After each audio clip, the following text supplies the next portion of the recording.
बिस्मिल्लाहिर्रहमानिर्रहीम। मेरे प्यारे भाई और दोस्तों, अस्सलाम वालेकुम। आज मैं एक नई वीडियो के साथ आपकी खिदमत में हाज़िर हूँ। आज मेरी वीडियो का टॉपिक है सुजुकी रावी या सुजुकी बुलान। दोस्तों, ये गाड़ी चलते चलते बंद हो गई है, तो इसको चेक करेंगे किस चीज़ में प्रॉब्लम है। सलफ लगाएंगे गाड़ी को।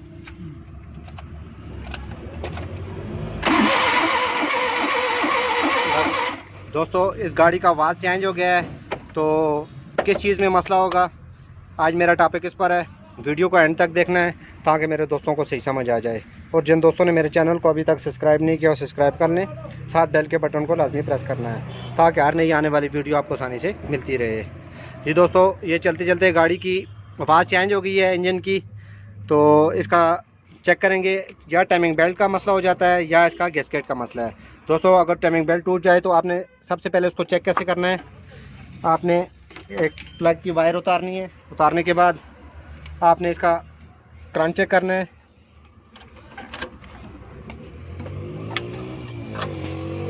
इसमें करंट आ रहा है, सल्फ लगाएंगे।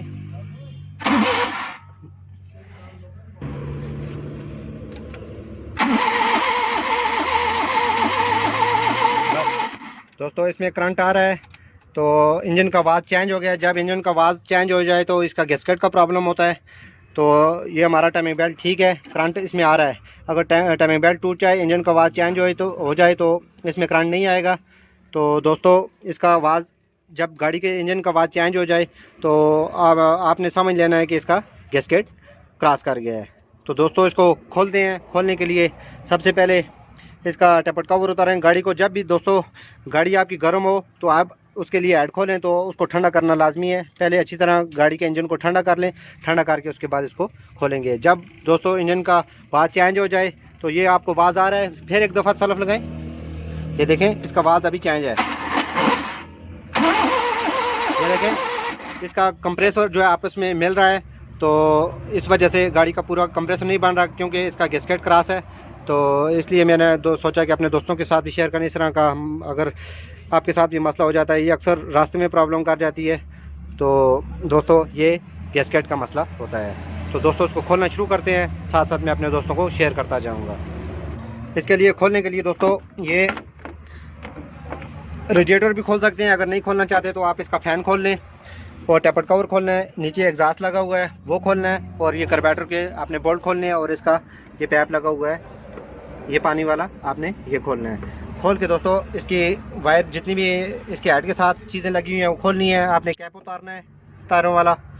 तो उसके बाद आपने वायर इसकी निकाल देनी है। वायर निकालने के बाद इसको खोल के आराम से बाहर निकालेंगे। साथ साथ चीज़ें खोलता हूँ मैं, साथ साथ अपने दोस्तों को गाइड करता जाऊँगा। दोस्तों, ये हमने इसका फ़ैन उतार दिया है। उसके बाद इसका पुली का नट कैसे खोलेंगे। दोस्तों, आपने टॉप गियर इसको लगाना है। चौथा गियर लगा के आपने ब्रेक को दबा के रखना है। ब्रेक को दबा के रख के आपने इसको आराम से खोल देना है।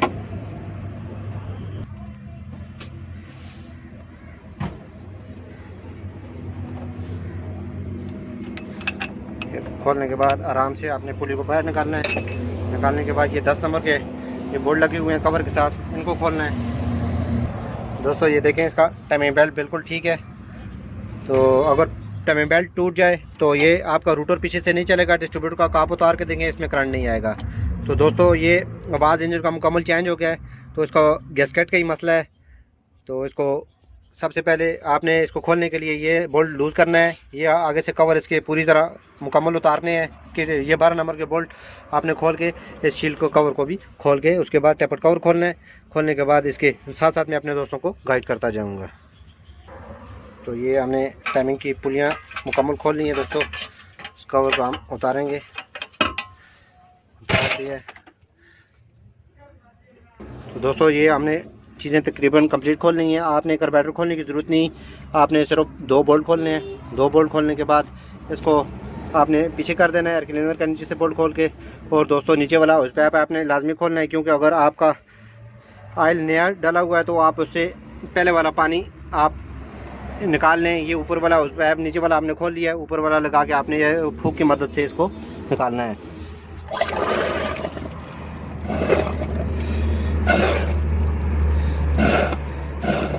ये हमारा पानी खाली हो गया, ताकि अंदर पानी जब हम ऐड उठाएंगे तो अंदर पानी सिलेंडर में दाखिल ना हो, इसलिए पानी निकालना ज़रूरी है। तो दोस्तों ये बोल्ट खोल के ऐड को बाहर निकाल के इसको चेक करते हैं। ये ऐड की तमाम चीज़ें दोस्तों खोल ली हैं, तो इसको अब हम नीचे करेंगे। नीचे करने के बाद इसको चेक करते हैं। दोस्तों ये हमने ऐड को नीचे कर दिया है, तो इसका आवाज़ चेंज हो गया था, इंजन का आवाज़ तब्दील हो गया था। इसमें ये आपको फ़र्क नज़र आ रहा है, ये देखिए, ये सेंटर से इसका कंप्रेसर आपस में मिल गया है। दोस्तों दो चीज़ें होती हैं, अगर आपका चलते चलते गाड़ी का आवाज़ चेंज हो जाए तो आप समझ लें कि इसका गैस्केट क्रॉस कर गया है। ये देखें, ये ताकि मेरे दोस्तों के जहन में होना चाहिए, अगर गाड़ी इस तरह आपके साथ चलती चलती बंद हो जाए तो इसका प्रॉब्लम इस तरह हो सकता है। तो दोस्तों जब भी आवाज़ चेंज कर जाए तो इसका गैस्केट का मसला होता है। जितनी भी दोस्तों पेट्रोल गाड़ी हैं इसमें ये मसला होता है। तो इसको अभी न्यू गैस्केट डालेंगे। गैस्केट डालने के बाद इसको अच्छी तरह साफ़ करके आपने इसका न्यू गैस्केट डालेंगे, वो तरीकाकार बताऊँगा। तो दोस्तों देखें, हमने पहले पानी निकाला हुआ था, ये पानी बिल्कुल पिस्टन के ऊपर बिल्कुल नहीं आया, ये आपको नज़र आ रहा है। ये देखें, पानी पहले निकालना चाहिए ताकि आपके ऑयल में मिक्स ना हो।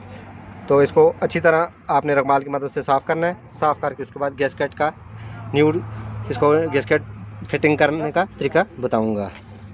सबसे पहले दोस्तों इसको साफ़ करते हैं। ये अच्छी तरह साफ़ करने के बाद दोस्तों आपके पास अगर सरिया वाली छोटी पतली वायर नहीं है तो आप इसको सल्फ लगा के भी इसका ऑयल का प्रेशर चेक कर सकते हैं, ताकि ऊपर इसकी लाइन ठीक है। उसके बाद दोस्तों इसकी फिटिंग करेंगे गैस्केट की। तो ये जो सुराख आपको नज़र आ रहा है, ये पितल वाला, आपने ये ऑयल वाले सुराख पर होना चाहिए। अच्छी तरह सुराख को चेक करके आपने गैस्केट इसको रखना है। गैस्केट को अगर आपका हेड ज़्यादा कमज़ोर है आप इसको शिला की यूज़ करें, अगर नहीं है तो इसको ऑयल लगा के आपने इसको फिट कर देना है। तो इसको फिट करते हैं दोस्तों। तो दोस्तों इसको फिटिंग करेंगे। ये हमने इसको गैस्केट इसका ये हेड के ऊपर रख दिया है। रखने के बाद ये इसका सुराख का आपने ध्यान रखना है। ये आपको इसका ऑयल वाला सुराख नज़र आ रहा है, इसका आपने खास सा रख के तो उसके बाद इसकी फ़िटिंग कर देनी है। दोस्तों ये चीज़ हमारी कंप्लीट हो गई है, तो आराम से हमने इसकी फ़िटिंग कर दी है। इसके बोल्ट वगैरह टाइट कर दिए हैं। ये हमने ये पानी वाला सिस्टम भी नीचे लगा दिया है। उसके बाद ये शील्ड भी इसकी फ़िटिंग हो गई है। उसके बाद दोस्तों इसकी आपने कैम वाली पुली आराम से फिट करनी है। उसके बाद नीचे इसकी आपने पहले वाशर रखनी है। वाशर रखने के बाद इसकी पुली आपने इसकी निशान इस पर लगा होता है, आपने निशान को बाहर की तरफ करना है। अगर नहीं लगा हुआ तो इसमें ये देसी पुली लगी हुई है, इसमें निशान नहीं लगा हुआ, तो आपने इसको बिल्कुल सीध में रख के काटर में फंसा देना है। तो इसको फिट करते हैं। फिट करने के बाद टाइमिंग बेल्ट डालने का तरीकाकार अपने दोस्तों को बताऊंगा। उसके बाद दोस्तों ये हमारी बैरिंग भी फिट हो गया और कंप्लीट तकरीबन चीज़ें लग गई हैं। उसके बाद इसकी टाइमिंग बराबर करेंगे। टाइमिंग बराबर करने के लिए इसका निशान तो नहीं लगा हुआ दोस्तों, लेकिन आपने काटर बिल्कुल सीधी रखनी है। सीधी रख के आपने ये इसका कैम पर जो निशान लगा हुआ है 88 वाला आपने ऊपर करना है, जिस पर 88 का निशान लगा हुआ है। ये निशान इस तरह आपने ऊपर करना है। निशान ये देखें, ये 88 वाला निशान ऊपर। दोस्तों अगर इसका निशान नहीं लगा हुआ तो मैं आपको इसका बैक साइड पर जगह बताऊंगा। अगर इसका आगे निशान नहीं है तो आप इसको पीछे से भी बराबर कर सकते हैं। दोस्तों ये आपको ये इसका निशान नज़र आ रहा है टी वाला, आपने बिल्कुल कट के साथ गियर के ऊपर जो कट लगा होता है आपने इधर बराबर करके इसको टाइमिंग बेल्ट डाल देना है। सॉरी दोस्तों, ये आपने 88 का जो निशान है ये नीचे की तरफ करना है, ये मैं भूल गया। इसने आपने अगर ये आपको 88 का निशान ऊपर करेंगे, ये फायर पीछे से ये तीसरे पर होगा और आपको वायर बदलानी पड़ेगी। इस पर भी वो मसला नहीं है, लेकिन इस पर आपके फायरिंग आर्डर गलत हो जाएंगे। तो ये आपने 88 का निशान नीचे की तरफ करना है और ये जो आपको लाइन नज़र आ रही है आपने इस तीर के साथ मिला देनी है। तो नीचे इसका पुली का निशान नहीं लगा हुआ था, हमने इसको पीछे से टॉपर कर दिया है। तो इसका बेल्ट अभी चढ़ाना शुरू करते हैं। नीचे से दोस्तों एक हाथ से आपने पकड़ना है, पकड़ने के बाद आपने इसको आराम से इस काट में बिठा के आराम से इसको फिट कर देना है।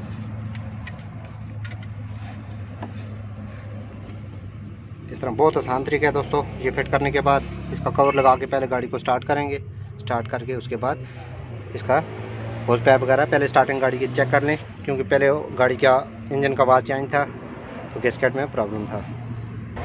बेल्ट में दोस्तों आधी इंच से ज़्यादा प्ले होनी चाहिए, क्योंकि ज़्यादा टाइट करेंगे तो बैरिंग पर लोड पड़ जाएगा। कम से कम इसमें आधी इंच से ज़्यादा प्ले होनी चाहिए। उसके बाद ये लगाने के बाद ये बोल्ट आपने टाइट करना है, क्योंकि ये हमने खोला था, पहले टाइट करके उसके बाद ये 2 बोल्ट भी आपने टाइट करके उसके बाद इसका कवर लगा देना है। दोस्तों ये हमारी सारी चीज़ कंप्लीट हो गई है। अब हम गाड़ी को सलफ लगाएंगे, पानी भी पूरा कर दिया है और सब चीज़ें क्लियर हो गई हैं। गाड़ी को सलफ लगाएं। देखें पहले सलफ किस तरह लगा रही थी, अब बिल्कुल सही लगा रही है अभी। इसके बाद दोस्तों स्टार्ट करने के बाद आपने फ़ौरन इसका ढक्कन खोलना है। ढक्कन खोलने के बाद इसका ऑयल चेक करना है। ये देखें ऑयल सही आ रहा है, ये आपने फ़ौरन चेक करना है ऑयल। दोस्तों उम्मीद करता हूँ आपको सही समझ आ गई होगी। अगर आवाज़ इसका चेंज हो जाए तो ये गैसकेट का मसला होता है। दोस्तों हर टॉपिक पर आपके लिए वीडियो में बनाता रहता हूँ ताकि मेरे दोस्तों को फ़ायदा हो। वीडियो अगर दोस्तों अच्छी लगे इसको शेयर भी क्या करें, लाइक भी क्या करें, क्योंकि इतनी मेहनत से आपके लिए वीडियो बनाते हैं। दोस्तों अगली वीडियो तक मुझे इजाज़त दीजिए। अल्लाह हाफ़िज़।